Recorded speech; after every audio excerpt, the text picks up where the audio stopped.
அப்பா தகப்பனே, பவனியாக சென்று இந்த உலகத்தின் ராஜாவாக வாழ்ந்து வந்த உமக்கு கிடைத்த சின்னம் கழுதை.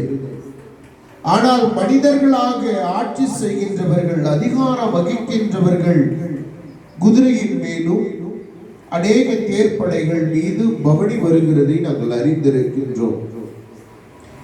இன்றைய நாட்களிலே மண்ணான மனிதன் கூட தன்னை மேன்மைப்படுத்திக் கொள்வதற்காக விலையுயர்ந்த வாகனங்களிலே வருகின்ற காட்சியை நாங்கள் பார்க்கின்றோம். அப்பா, இவை எல்லாம் அழிந்து போகின்றது என்று நினைத்து நீ அப்பா தாழ்மையின் சின்னமாகிய கழுதையின் மீது, கழுதை குட்டியாகிய மரியின் மீது நீர் ஏறி பவனி வருகிறதை நாங்கள் அறிந்திருக்கிறோம். தகப்பனே, இந்த நாளிலே நீர் பவனியாய் வந்து தாழ்மையை நீர் எங்களுக்கு சுட்டி காட்டி இருக்கின்றேன்.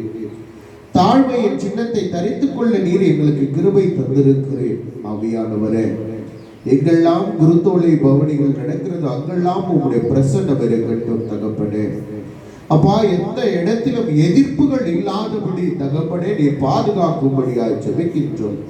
அப்பா, நீர் பவனி வந்ததை அவர்கள் நினைவு கூறுகின்ற அந்த அடையாளமாக அவர்கள் பவனி செல்கின்ற பொழுது எந்தவித தடைகளோ அப்பா தகப்பனே இல்லாதபடி, சண்டைகள் வராதபடி, ஆபத்துகள் நெருங்காதபடி ராஜா நீர் வேலி அடைப்பீராக. தகப்பனே, உடைய கிருபையினால் ஒவ்வொருவரையும் மூடி மறைத்துக் கொள்ளுங்க.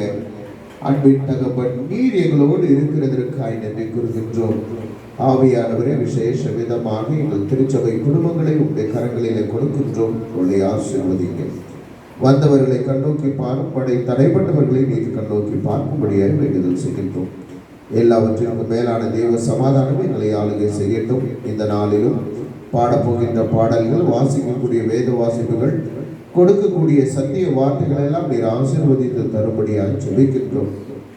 உங்களுடைய மூத்த தாசராகிய ஐயா அவர்கள் இந்த நாளிலே இறை செய்தியை பகிர்ந்து கொண்டு இருக்கிறாங்க. திருப்பணி அவரோடு நீங்கள் பேசுங்க. அந்த வார்த்தை எங்களை ஏற்றும்படியாய் செய்தவர்கள் நன்மையான ஈவுகள் நீ செய்ய போகிறதற்காக நன்றி கூறுகின்றோம். ஆசீர்வதி வழி நடத்தும் பெறப்படுத்தும். இயேசுவின் நாமத்தில் பிதாவே, ஆமென்.